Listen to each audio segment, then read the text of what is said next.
నమస్తే. Welcome to Telugu రాజ్యం. మనతో పాటు పొలిటికల్ అనలిస్ట్ చింతా రాజశేఖర్ గారు ఉన్నారు. ఆయనతో మాట్లాడుతూ ఉన్నాం. సార్, ముఖ్యంగా విషయం పాతదైనా కూడా ఎప్పటికీ లైవ్‌లోనే ఉంటోంది. అండ్ డిస్కషన్ ఐటమే అవుతోంది. 15 ఏళ్ల పాటు కలిసుంటాం అనేటువంటి విషయం మాత్రం.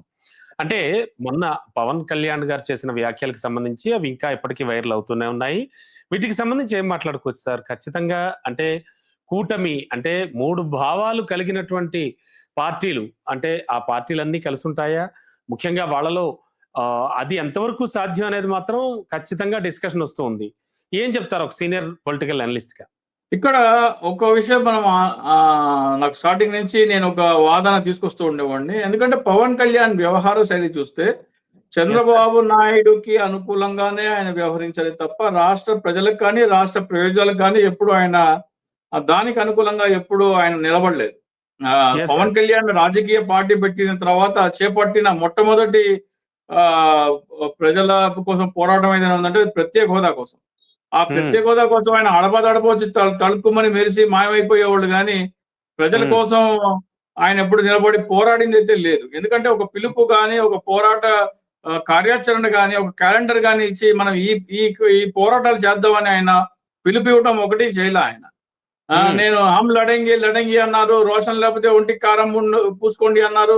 ఆమరణ నిరాహార దీక్ష చేస్తాను. ఆయన వచ్చి స్టేజ్ మీద వన్ సైడెడ్ స్టేట్మెంట్ ఇచ్చి మళ్ళీ అదృశ్యం అయిపోవడం తప్ప, హ్మ్. అజ్ఞాతవాసి అయిపోవడం తప్ప ఆయన పోరాటాలు చేసిందైతే ఏమీ లేదు. హ్మ్. స్టార్టింగ్ నుంచి ఆయన తుని విషయంలో రైలు ఘటన జరగంగానే ఆయన ఎక్కడో షూటింగ్‌లో ఆయన పరుగునొచ్చి ఆంధ్రప్రదేశ్‌లో ఆయన వచ్చి ఒక ప్రకటన చేయటము. అట్లా హ్మ్. చంద్రబాబు నాయుడు డిఫెన్స్‌లో ఉన్నప్పుడు వచ్చి ఆయన చంద్రబాబు నాయుడుకి అండగా సార్, నిలబడటానికి వచ్చి సార్, విశాఖ ఉక్కును ప్రైవేట్ పరం చేయొద్దంటూ కూడా కొన్ని దీక్షలు అవి చేశారు పవన్ కళ్యాణ్. విశాఖ ఉక్కు ప్రైవేట్ చెయ్యము అనేది ఏమి ఇంతవరకు ఏమి లేదు. డబ్బులేమో ఇచ్చారు గానీ ఇక్కడ అధికారికంగా ప్రకటన అయితే ఏమి రాలా. హ్మ్.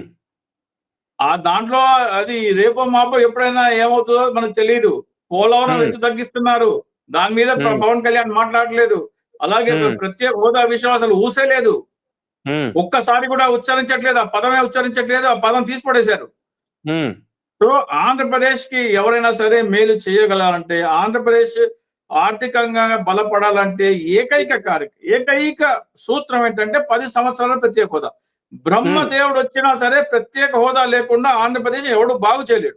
మోడీ హ్మ్. కాదు, ట్రంప్ గాదు, పుతిన్ గాదు, హ్మ్. ఎవడొచ్చినా సరే, హ్మ్. బ్రహ్మదేవుడొచ్చినా సరే, పవన్ కళ్యాణ్ సనాతని గదా!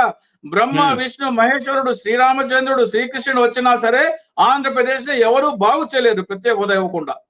హ్మ్. అటువంటి ప్రత్యేక హోదా గురించి పవన్ కళ్యాణ్ ఊసెత్తి మాట్లాడట్లేదంటే, పవన్ కళ్యాణ్‌కి ఆంధ్రప్రదేశ్ ప్రయోజనాల పట్ల గాని, హ్మ్. ఆంధ్రప్రదేశ్ ప్రజల పట్ల గాని కనీసమైన వీసమెత్తు బాధ్యత కూడా ఉన్నట్టు మనకిక్కడ కనపడలేదు. ఆయన కేవలం చంద్రబాబు నాయుడు కోసం మాత్రమే హ్మ్. పరితపించారాయన. ఓకే అండి.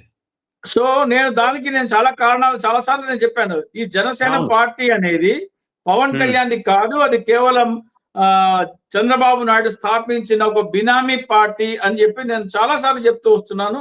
మళ్ళీ హ్మ్. ఈ 15 సంవత్సరాలు కలిసే ఉండాలి అనే ప్రకటన హ్మ్. నా వాదనని బలపరుస్తుంది. నా హ్మ్. థియరీని బలపరుస్తుంది. హ్మ్. 15 సంవత్సరాలు మేము కలిసే ఉంటాము అంటే, అమరావతిలో 5,00,000,00,000 దోపిడీ జరుగుతున్నా గాని మేము 15 సంవత్సరాలు కలిసే ఉంటాం అంటున్నారు. పోలవరం ఎత్తు తగ్గించినా గాని మేము 15 సంవత్సరాలు కలిసే ఉందాం అంటున్నారు. హ్మ్. ప్రత్యేక హోదా లేకపోయినా గాని మేము 15 సంవత్సరాలు కలిసే ఉందాం అంటున్నారంటే, రాజకీయ పార్టీ మీదా? లేకపోతే చంద్రబాబు నాయుడు స్థాపించిన పార్టీకి మీరు బినామీగా ఉన్నారా? అనే మాకు అనుమానాలు కలుగుతా ఉన్నాయి. హ్మ్. అలాగే చాలా మంది ఏమన్నారంటే పవన్ కళ్యాణ్ 2.5 సంవత్సరాలు ముఖ్యమంత్రి అవుతారు. చంద్రబాబు నాయుడు 2.5 సంవత్సరాలు ముఖ్యమంత్రి అవుతారని. హ్మ్. మూడో వంతు స్థానాలంటే దాదాపు 60 స్థానాలు పవన్ కళ్యాణ్ పోటీ చేస్తారని. ఇవన్నీ హ్మ్. ఊహాగానాలు పటాపంచలైపోయినాయి కదా! పవన్ హ్మ్. కళ్యాణ్ పోటీ చేసిన 21 సీట్లలో 10 మంది మళ్ళీ హ్మ్. టీడీపీ వాళ్ళే ఉన్నారు. హ్మ్. టీడీపీ గాని, టీడీపీ అనుకూలమైన వాళ్ళే ఉన్నారు. సో, ఇవన్నీ హ్మ్. చూస్తే పార్టీ పవన్ కళ్యాణ్‌దా లేదా అనేది నాకు అనుమానాలు కలుగుతా ఉంటాయి. అనుమానాలు ఓకే. అంటే నివృత్తి కాకుండా 15 ఏళ్ల పాటు సార్, 15 ఏళ్ల పాటు కలిసుందాం అంటే 15 ఏళ్ల పాటు కూడా పవన్ అలా సెకండ్ గ్రేడ్ నాయకుడిగానే ఉండిపోతారా? అంటే ఆఫ్‌కోర్స్ ఇప్పుడు వాళ్ళ జన సైనికులు కానీ, వాళ్ళకి కూడా కొన్ని ఆశలుంటాయి, కోరికలుంటాయి, అభిప్రాయాలుంటాయి. ఖచ్చితంగా పవన్‌ని సీఎంగా చూడాలని చాలా మంది అనుకుంటూ ఉంటారు. మరోవైపు టీడీపీలో చాలా వర్గం, చాలా మంది లోకేష్ సీఎం గా చూడాలనుకుంటున్నారు. మరి ఈ నేపథ్యంలో ఈ 15 ఏళ్ల కామెంట్ మాత్రం ఖచ్చితంగా వైరల్ అవుతోంది. జన సైనికుల పాయింట్ ఆఫ్ వ్యూ ఏమనుకోవచ్చు సార్? జన సైనికులకి అసలు బుర్రకెక్కకపోతే నేను చెప్పాను కదా, జన సైనికుల వాళ్ళు వ్యక్తి పూజ మానసిక రోగుల అనేది మనకు అర్థం కాదు. వాళ్ళకి ఇంకా బుర్రకెక్కకపోతే వాళ్ళు ఏమనే, గతంలో నాతో ఏమనేవాళ్ళు, అసలు పొత్తే ఉండేది కాదు, టీడీపీతో పొత్తు ప్రశ్న లేదు, 2024లో మేము ఇండిపెండెంట్ గా పోటీ చేస్తామని చెప్పేవాళ్ళు. నేను 2019 నుంచి కలిసి వెళ్తారు, అది బి టీం అని చెప్పేవాడిని, నేను బినామీ పార్టీ అని చెప్పేవాడిని. వాళ్ళు కలిసే వెళ్ళారు. లేదు మాకు 60 స్థానాలు ఇస్తారు, మేము 2.5 సంవత్సరాలు ముఖ్యమంత్రి అన్నారు. లేదు 21 ఇచ్చారు, అందులో 10 మళ్ళీ బయట వాళ్ళు వచ్చి పోటీ చేశారు, ఉప ముఖ్యమంత్రి పదవి ఇచ్చారు, మీరు ముఖ్యమంత్రి అయ్యే అవకాశం లేదు. ఈ రోజున మీరు శాసనసభ బలాబలాలు చూసుకుంటే 135 స్థానాలు టీడీపీకి ఉన్నాయి, 21 స్థానాలు మీ దగ్గర ఉన్నాయి. 21 స్థానాల్లో 10 మంది మీ వాళ్ళు కాదు, టీడీపీకి సంబంధించిన వాళ్ళు. ఈ రోజున చంద్రబాబు నాయుడు తర్వాత ముఖ్యమంత్రి ఎవరంటే ఏమంటారు? మీ పార్టీలో ఉన్న 21 మందిలో దాదాపు 10-15 మంది చంద్రబాబు నాయుడు సీఎం, లోకేష్ సీఎం అంటారు. జనసేన పార్టీలో ఈ రోజున జనసేన పార్టీలో 10 మంది అయితే జనసేన వాళ్ళు కాదు కదా. ముఖ్యమంత్రి ఎవరు? చంద్రబాబు నాయుడు తర్వాత ఎవరు ముఖ్యమంత్రి అంటే 21 మందిలో 10 మంది లోకేష్ ముఖ్యమంత్రి అంటారు. ఈ 11 మందిలో మంత్రి పదవులు ఉన్న వాళ్ళు ఎవరంటారు? వాళ్ళు కూడా మంత్రి పదవి కాపాడుకోవాలంటే లోకేష్ ముఖ్యమంత్రి అంటారు. ఈ మాత్రం బుర్ర లేకపోతే జన సైనికులకి ఎవడం చేయలేడు. ఓకే, మీరు ఇప్పుడు Lokesh CM, next Pawan Kalyan CM అంటే మీకు కావాల్సింది ఎమ్మెల్యేల సంఖ్య. టీడీపీ 135 మందిలో ఏ ఒక్కడు పవన్ కళ్యాణ్ సీఎం అవ్వాలని అండు. దీంట్లో ఏమైనా అనుమానం ఉందా మీకు? ఓకే అండి. 130 మందిలో ఏ ఒక్కడన్నా అంటాడా పవన్ కళ్యాణ్ సీఎం అవ్వాలని? ఎవడు అండు. ఈ 21 మందిలో 10 మంది వెళ్ళిపోతారా? డౌటే లేదు. ఆ మిగతా 11 మందిలో మంత్రులు ఎవరైతే ఉన్నారో, జనసేనకి సంబంధించిన పార్టీ వాళ్ళు మంత్రులు ఎవరైతే ఉన్నారో, మంత్రి పదవి కాపాడుకోవడానికి టీడీపీ వైపుకి లోకేష్ సీఎం అని వెళ్ళిపోతారా అంటే వెళ్ళిపోతారు. ఈ మాత్రం అవగాహన లేకుండా వీళ్ళు మానసిక రోగులుగా ఉండి పవన్ కళ్యాణ్ సీఎం అవుతారని అనుకుంటే ఏంటండి? 2025లో లోకేష్ సీఎం అయిపోతాడు, రాసి పెట్టుకోండి. 2025లోనే అయిపోతాడు. 29 దాకా ఉండరు. చంద్రబాబు నాయుడు నుంచి లోకేష్ కి అధికార మార్పిడి 2025లో జరిగిపోతుంది. ఎట్లా సార్? ఏ క్యాలిక్యులేషన్ ప్రకారం? తలుచుకుంటూ అయిపోతండి. ఈ రోజున ఈ డిసెంబర్ దాకా అక్కర్లేదు. ఈ రోజున సీఎం అంటే, లోకేష్ సీఎం అంటే మద్దతు పలికే ఎమ్మెల్యేలు ఎంతమంది? 135 గ్యారంటీయా? అవును.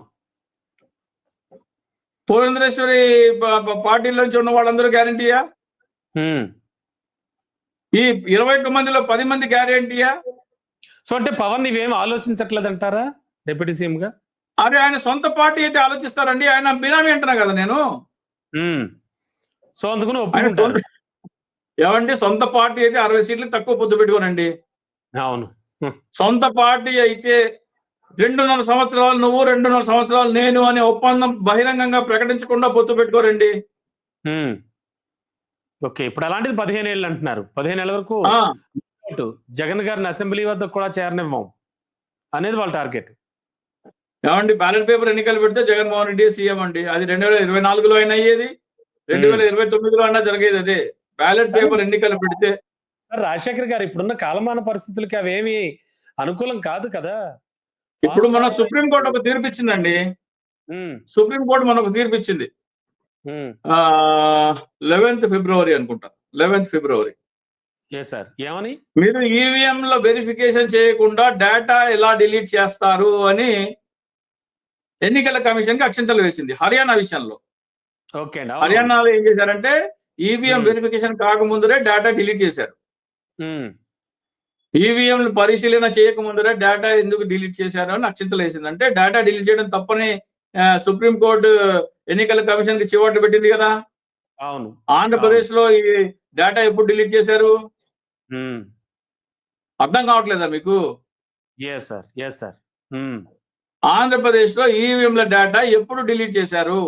45 days అయిన తర్వాత ఎక్కడైనా సరే అభ్యంతరాలు రాకపోతే వాటి డేటా మాత్రమే డిలీట్ చేయాలి.